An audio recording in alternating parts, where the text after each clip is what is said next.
And it reads through the Holy Scriptures. It says there be spirits that are created for vengeance, within their fury lay on sore scrolls. In the time of destruction, they pour out their force and appease the wrath of him that made them. Shalom. First and foremost, I would like to give all praises and glory. Excuse me for the music in the background. Shalom. I would like to give all praises and glory and honor to Yahweh Ba'ashem, Yahweh Shai Ba'ashem, Shalom to the elders for preaching the word, truthfully and sincerely. And shalom to the Aki, scattered in the four corners of the globe, preaching the word, truthfully and sincerely as well too. And I say shalom to the Aki back there.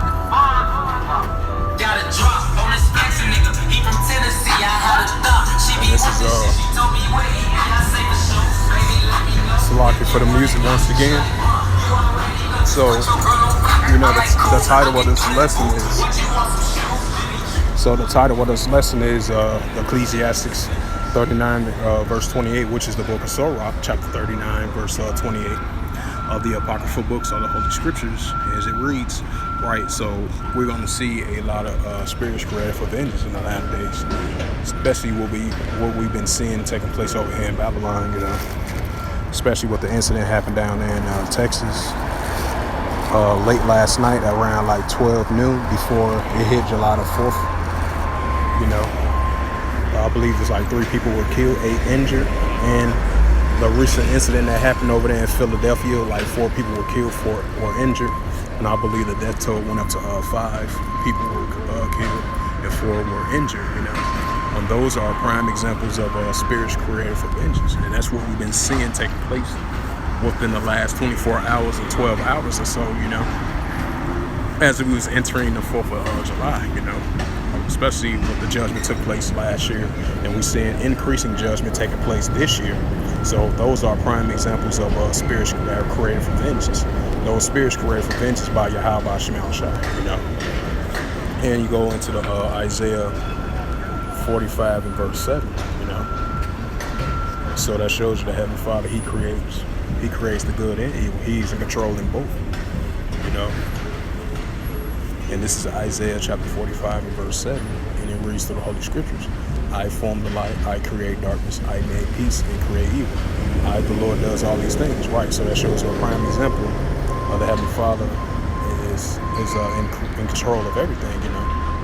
That spirit's created for vengeance. Hey, that's Yahweh Shemel Shai doing that, putting the spirit on these nations and on these people to be in that vengeful spirit, and that's what we've been seeing, you know. And that kind of correlates to the 2 Timothy 3 verse 1. Also in the last days perilous times should come. Right, so we are in those times. And definitely Matthew's the 24th chapter and verse 8 of the beginning of our sorrows, you know. And we are in those times. So these vengeful spirits, loving many shall wax cold, is going to increase in the latter days, you know, because we are in those signs, you know. And these are perilous times that we are in, you know. And it's going to ramp up and increase. So lawlessness is going to increase, iniquities increasing, heavy judgments is going to increase, you know.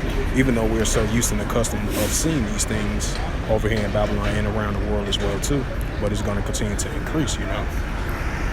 And I'm going to go back to Ecclesiasticus chapter 39 verse 28 of the apocryphal books of the Holy Scriptures, and it reads, there be spirits that are created for vengeance, within their fury lay on sore strokes. In the time of destruction, they pour out the force and appease and the wrath of them that made it. Right, so we're going to see that increase and intensify and show forth now some more than ever, you know.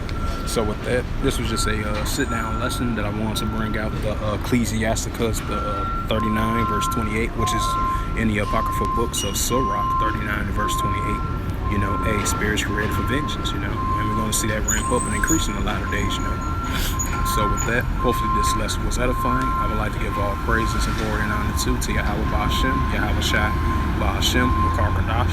Shalom to the elders for preaching the word truthfully and sincerely. And shalom to the Akim scattered through the 4 corners of the globe, preaching the word truthfully and sincerely as well too. And until next time, I will say shalom.